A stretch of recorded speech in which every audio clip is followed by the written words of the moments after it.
Welcome to the studio. I just wanted to do a quick little video on different types of brushes and different types of paper, because I realized during the demos, what I get to accomplish is quite a bit because of what I'm using for paper and brushes and at different times. And I just wanted to go over that quick. These are some of the sets that I've got, and I don't know about you, but I like art supplies, so I've got a good stock of these things here. And some of these are like the Aquario Gold series. Those are Zbukvic's signature ones, which are absolutely fabulous brushes. They're soft, they come to a nice point. And no, I'm not sponsored by any of these by Escoda. These are all Escoda sets. Another Joseph Zbukvic. These are pretty much my go-to Perla brushes. They're not that expensive. They sell for around $50–55 US for the set. And they're really handy. You get the travel brush, the number 12 and the number 8. So great sizes to be using. It's hard to see the filaments on there, the brush hands, because they're white. And these ones here are the mop brushes I use for skies primarily. This is a David Taylor set. A little bit different shape for a mop brush here. It's not really kind of a mop brush, but I guess it is. It's a very large brush, and it's great for skies as well. And even details comes to a small point. These are Pareto ones, and they're similar to the Perla series. And they come to a really nice point for doing some smaller details. For fans of sable brushes, there's a Charles Reed set here, 3 different ones, and they're all travel ones, so they all go back into these handles go on top of the brush hands to protect them while you're traveling. And a good tip there is if you wet the brush hands and just roll them lightly on the end of your hand, just make sure they go to a point before you put the cap back on. You won't pinch any hairs and you put them back on. Now quickly we're going to look at the different kinds of paper. I pre-wet this a little bit, and I'm going to wet it a little bit more here because it's dried while I've been talking about that. And there's three different kinds of paper here. And this is an Arches cold press, which is a fine grain. They also make a hot press, which is very, very smooth, but I tend not to use much of it. I've had a pad for probably 10 years of the hot press, and I still have about half the sheets on it. This is Baohong. Number 140, it's 140 pound rough, and it's the artist grade. They make a student grade and an artist grade of that paper, and it's a really nice paper to use as well, just like the Arches is. Arches also makes a rough, which is a very similar texture to the Baohong. Arches is similar in texture on the front and the back of their paper, whereas the Baohong is a little bit smoother on the back. So if you've got a pad of rough and you decide you want a little smoother texture for whatever you're doing, water or something, then you can flip it over and use the other side. And this is the back side of the Baohong paper, the rough. This is actually the back side of this piece here. And this is a student grade paper. I've actually got it out of an old sketchbook that I have, and it's you can paint okay on it, but the cheap papers, they behave so different than the good quality papers that it can be really frustrating to use if you don't know what it's going to do, and it certainly will never give you the results that a good quality paper will give you. So I got some blue mixed up here, and I'm going to dry the sky or whatever. I'm going to start painting the sky and try to get a smooth sky going here. And I'm going to try to go across all these pieces of paper at the same time so you can see how they behave differently. And the rough paper is obviously going to granulate or help the granulation, and the pigment's going to follow the valleys in the paper. So I'm going to come across right about here, and we'll just kind of start a bead. So that's the cheaper paper there starting. And you can see how the paper accepts the pigment differently.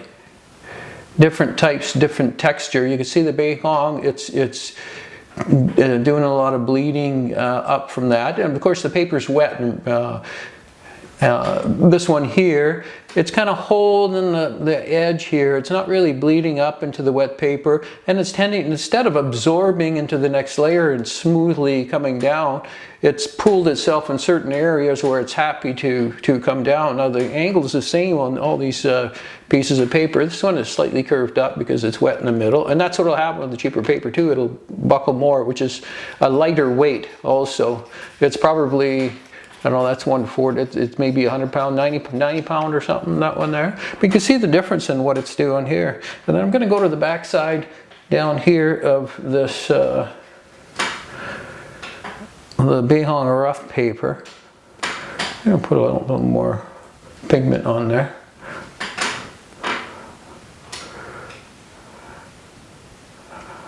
Yeah, it's a little bit drier. It's dried really quickly here. It's under a lamp.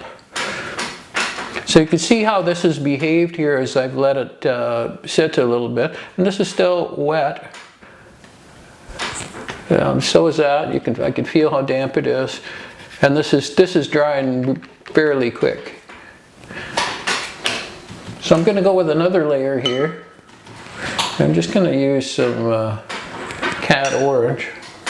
Just mix a little bit up here, and I'm just going to go vertically here, and then to see what it does. And then blend into that part.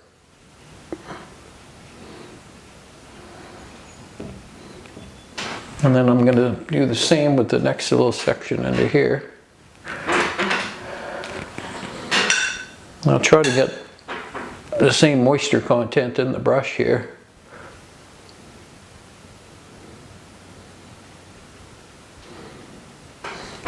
And you can immediately see the difference in the behavior of these papers. And there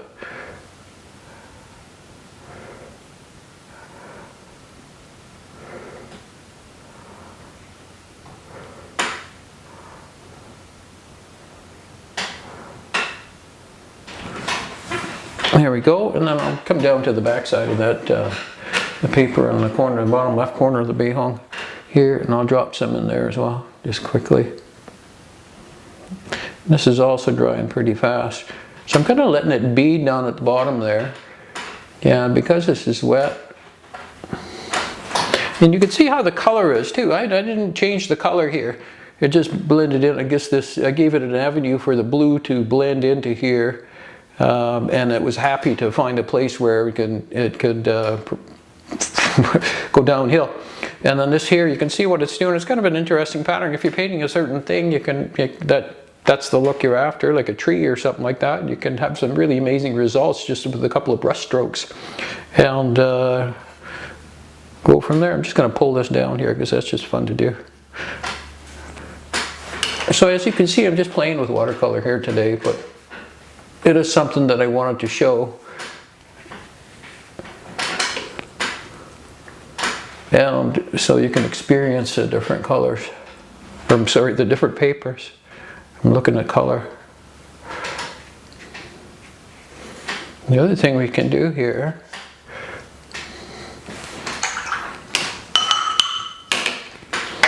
is show a little bit different technique. I think I brought the spray bottle out during one of the demos, but you can see how it behaves after you spray it.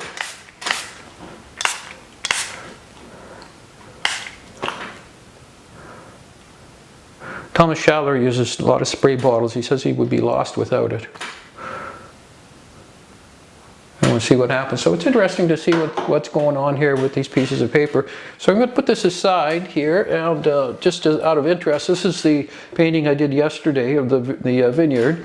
And one quick note on how to pull the tape off of this paper without tearing it. The cheaper papers you have to be extremely careful with, because you pull the tape off of the paper and the paper wants to come with it because the layers will separate. And this is Baohong rough. It's not as sensitive to that, but what you want to do is pull away from your painting and pull flat like that. This has already started to separate because it's been taped up since yesterday.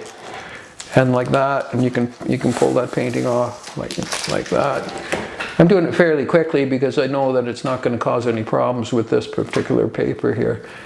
And pull it across like that. You put your finger close to where you're pulling it off. It's a little bit better, and there. And it's off. So I'm going to put this aside here.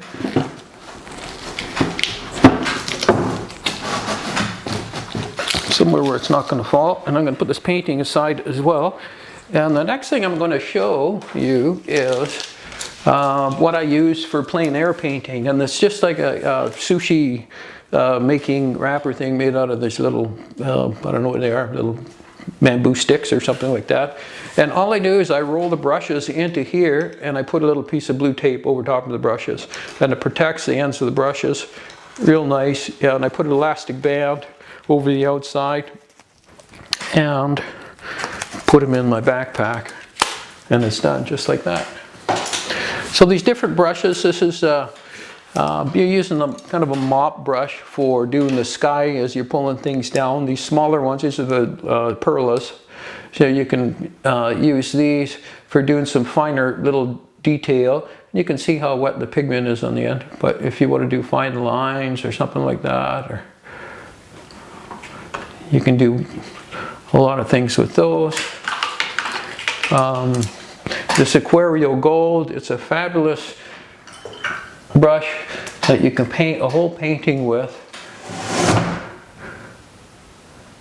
because it comes to such a nice point. You can come across here with it. You can see how fine the point is on this brush, or you can lay it down like that and lay down the whole brush and come across, and then you can go back and then you could do a little fine, that fine a line. Absolutely fabulous brush. And when you put them away, just roll them on a sponge or on your hand like that. And once they're clean, you just rinse them in water. I use a brush cleaner as well sometimes when I have time, motivation. And you just roll the point back to a point like that, and then set it flat to dry. Don't set it in a cup or anything vertically because the water can get into the end of the wood handle and it's not great for it. I've also got some brushes like this. I've had this for years, and I'll take the brush and I'll mash it into pigment like that, and I'll just do some foliage on trees, and I don't worry about it. I just kind of mash it, and it always comes back to whatever shape you want, like that. Anyways, mixed trees. And so it's good to have some cheaper brushes. Brushes like this. This is an inexpensive brush that I picked up a long time ago somewhere. Very useful, but if you're painting some detail with them, with the cheaper brushes, it's really hard to do because they don't come to a nice point. It's kind of a blunt point. It's like paint with writing with the wrong end of a pencil. You know, but I tend to use these brushes for mashing and, you know, just foliage and different things like that too. There's rigger brushes, this little brush here, which I use a lot. You know, you can wet it and then, you know, make such fine grasses. Or if you're painting detail, like eyes, if you're painting an animal or something, you can paint some really fine detail with them. And leaving the white for the sparkle. A purple-eyed animal. So that's a nice brush too. This is one of those sable from the Charles Reed Escoda set. And they're a really soft brush. They hold a ton of pigment. And this is just the finest one out of that set. And I'll show you what it does here. You just really light pressure is all you need with these kind of brushes, and then you can make just little tiny fine lines. Try to keep my hand out of the way, like that. Or you can do some you know, bigger detail as you come across, and drag the brush, do a little dry brushing like that, and different things. So, but they're not cheap brushes. So if you're looking for something a little less expensive, the Perla set is really good. But you do need a little bit softer brush. Like this is a Escoda Ultimo synthetic, and it replicates sable hair. Whereas it's a soft brush. It comes to a nice point, and you can cover a lot of area with it because it's got a lot of, it holds a lot of pigment. That's pretty. Get a more fun color here. like that. And then to put it back into a point, it's got a lot of pigment on it. That's why it's coming out, or it's not as fine a point. You can do that, not on your painting if you don't want to paint that area, or you can do it on your hand. You mess up your hand, but. And with this one as well, you can paint some fine lines and different things with. But usually I'll use this for bigger areas where I want, you know, some dry brushing or something like that, and interesting stuff. And that's about it for the brushes and for the paper.